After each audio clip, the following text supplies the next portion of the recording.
જય શ્રી કૃષ્ણ મિત્રો, હું છું કલ્પના. આજે આપણે ચા કે કોફી સાથે ખાવાની મજા પડે એવી, બાળકોને ટિફિનમાં આપી શકાય, પ્રવાસમાં લઈ જઈ શકાય એવી અગણિત પડવાળી આપણે આજે ખારી ફરસી પૂરી બનાવીશું. તો એના માટે મેં અહીં કથરોટ લઈ લીધો છે અને એમાં 1 કપ મેંદો લઈ લીધો છે અને સાથે અડધો કપ ઘઉંનો લોટ લઈ લીધો છે. તમે અડધો મેંદો અને અડધો ઘઉંનો લોટ પણ લઈ શકો છો અથવા બંનેમાંથી કોઈ એક પણ લઈ શકો છો. એમાં 2 મોટી ચમચી ઘી નાખીશું મોણ માટે અને બરાબર લોટ સાથે એને સરસ મિક્સ કરી લેવાનું છે.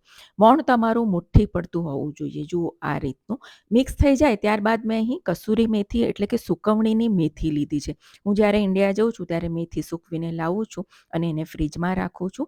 એને આપણે પાણીથી ધોઈ લઈશું અને નાખીશું. જો તમારે ફ્રેશ મેથી હોય તો તમે એને ઘીમાં સાતડીને અથવા તો કસૂરી મેથી પણ નાખી શકો છો. 1 નાની ચમચી અજમો નાખીશું, એને હાથથી મસળીને નાખીશું. ત્યારબાદ 1 નાની ચમચી જીરું નાખીશું. મેં અહીં કાચું જીરું લીધું છે અને 1 નાની ચમચી મરીનો પાવડર નાખીશું. સાથે ટેસ્ટ મુજબ એટલે કે સ્વાદ મુજબ મીઠું નાખીશું અને મેં અહીં 5 ચમચી હળદર લીધી છે થોડો કલર માટે અને એને બરાબર મિક્સ કરી લઈશું. મિક્સ કર્યા બાદ હવે આપણે એને લોટ બાંધવાનો છે. થોડું થોડું પાણી લઈને આપણે ભાખરી જેવો કઠણ લોટ બાંધવાનો છે. જ્યારે પણ ફરસી પૂરીનો લોટ બાંધો ને ત્યારે થોડો કઠણ જ રાખવાનો, તો એનાથી તમારી પૂરી છે ને એકદમ ક્રિસ્પી બનશે. જુઓ લોટ બંધાઈ ગયો છે ને આટલો કઠણ હોવો જોઈએ ને એના માટે અડધો કપ જેટલું પાણી ગયું છે. એને ઢાંકીને 20 મિનિટ માટે રહેવા દઈશું. હવે આપણે જે પૂરી પર લગાવવાનો સાટો બનાવી લઈએ. એના માટે આપણે 1 મોટી ચમચી કોર્નફ્લોર લઈશું. કોર્નફ્લોરની જગ્યા પર તમે ચોખાનો લોટ લઈ શકો છો અને 1 મોટી ચમચી મેંદો લઈશું અને ત્યારબાદ 2 મોટી ચમચી ઘી લઈશું અને એને આપણે સરસ મિક્સ કરી લેવાનું છે. સ્લરી બહુ ઘાટી પણ ના હોવી જોઈએ ને બહુ પાતળી પણ ના હોવી જોઈએ. જુઓ મેં સરસ મિક્સ કરી લીધું છે. મેં થોડું અડધી ચમચી બીજું ઘી લીધું હતું અને જુઓ આ રીતની સ્લરી હોવી જોઈએ પાતળી. એને હવે આપણે સાઈડ પર મૂકી દઈશું અને લોટને જોઈ લઈએ. 15થી 20 મિનિટ થઈ ગયા છે. એને ફરીથી આપણે થોડું મસળીને લીસ્સો કરી લેવાનો છે અને એમાંથી લગભગ 6 ભાગ કરવાના છે અને એક ભાગને આ રીતે સરસ મસળીને લીસ્સો કરી લઈશું અને લવો બનાવી લઈશું. આ જ રીતે બધા જ લવા બનાવી લેવાના છે. હવે એક બાઉલ લઈશું અને એમાં બધા જ લવા લઈ લઈશું અને એમાં 1 મોટી ચમચી તેલ નાખીશું. આજે આપણે જે રોટલી વણીશું ને એમાં કોરો લોટ નથી લેવાના. આ રીતે તેલવાળા જ લવાથી આપણે રોટલી વણીશું. તેલ મિક્સ કરીને સાઈડમાં રાખી લઈએ. એક લવો લઈ લઈશું અને એને આપણે રોટલી વણવાની છે. વણતી વખતે ધ્યાન રાખવાનું છે રોટલી તમારી મોટી હોવી જોઈએ અને પાતળી વણવાની છે. બહુ જાડી નથી રાખવાની. જેટલી તમે પાતળી વણશો ને એટલા તમારા પડ સારા પડશે. જુઓ આ રીતની રોટલી વણવાની છે. હવે આ રોટલી પર જે તૈયાર કરેલો જે આપણો સાટો છે 1 ચમચી જેટલો આપણે એને સ્પ્રેડ કરવાનો છે. આંગળીની મદદથી બધી બાજુએ આ સાટો લાગવો જોઈએ. કોઈ બી સાઈડ ન રહેવી જોઈએ નહીં તો તમારા પડ નહીં ખુલે. હવે એનો રોલ બનાવવાનો છે.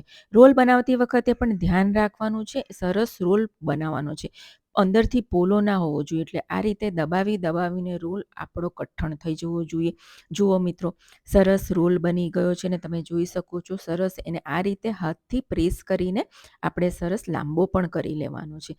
હવે બંને સાઈડથી થોડું થોડું કટ કરી અને અડધા ઇંચ જેટલા ચપ્પુથી કટ આપી દેવાનો છે. તમે વિડીયોમાં જોઈ શકો છો એ રીતના કટ આપવાના છે. બહુ મોટા નથી આપવાના, નહીં તો તમારી ફરસી પૂરી જે બનશે ખારી એ પોડી બનશે. હવે તમે જોઈ શકો છો. જુઓ સરસ પડ દેખાય છે. હવે જે પડવાળો ભાગ છે એને બંને સાઈડ રાખવાનું ને આંગળીથી આ રીતે પ્રેસ કરવાનું. જુઓ આ રીતે અને વેલણથી આપણે એને વણી લેવાનું છે. 2 થી 3 વખત તમે વેલણ મારશો એટલે વણાઈ જશે. હલકા હાથે વેલણ મારવાનું છે નહીં તો પડ તમારા ચોંટી જશે. આ જ રીતે આપણે બધી જ પૂરીને આપણે વણી લેવાની છે, રોલ બનાવવાનો છે અને પછી કટ કરીને આ રીતની ખારી પૂરી આપણે વણી લેવાની છે. જુઓ મિત્રો બધી જ મારી ખારી પૂરી વણાઈ ગઈ છે અને એને તળવા માટે મેં તેલને પણ ગરમ કરી લેવાનું છે. તેલ ગરમ કરતી વખતે ધ્યાન રાખવાનું છે બહુ ગરમ ના હોવું જોઈએ. તમારી પૂરી ધીરે ધીરે ઉપર આવે એટલું તેલ ગરમ હોવું જોઈએ. બધી પૂરી ઉપર આવી જાય પછી જ આપણે એને પલટાવીશું. પલટતા આપણે એને સરસ ક્રિસ્પી થઈ જાય, ગોલ્ડન કલર આવી જાય ત્યાં સુધી એને તળી લેવાની છે.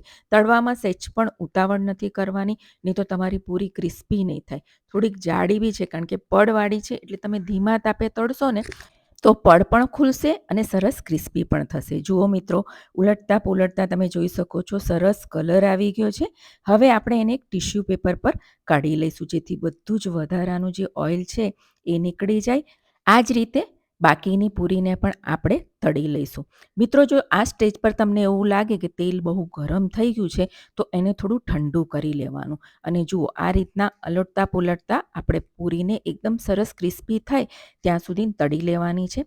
મિત્રો, મારી બધી પૂરી તળાઈ ગઈ છે અને મેં ઠંડી પણ કરી લીધી છે અને તમે જોઈ શકો છો, જુઓ સરસ પડ પણ ખુલી ગયા છે અને એકદમ સરસ ક્રિસ્પી પણ થઈ ગઈ છે અને કલર પણ એકદમ સરસ આવ્યો છે.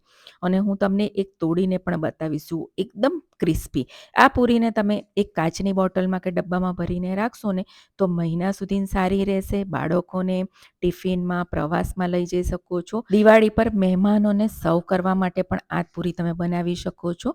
ખૂબ જ ટેસ્ટી અને ક્રિસ્પી છે. તો મિત્રો, ચોક્કસથી આ રેસીપીને ટ્રાય કરજો. આવજો.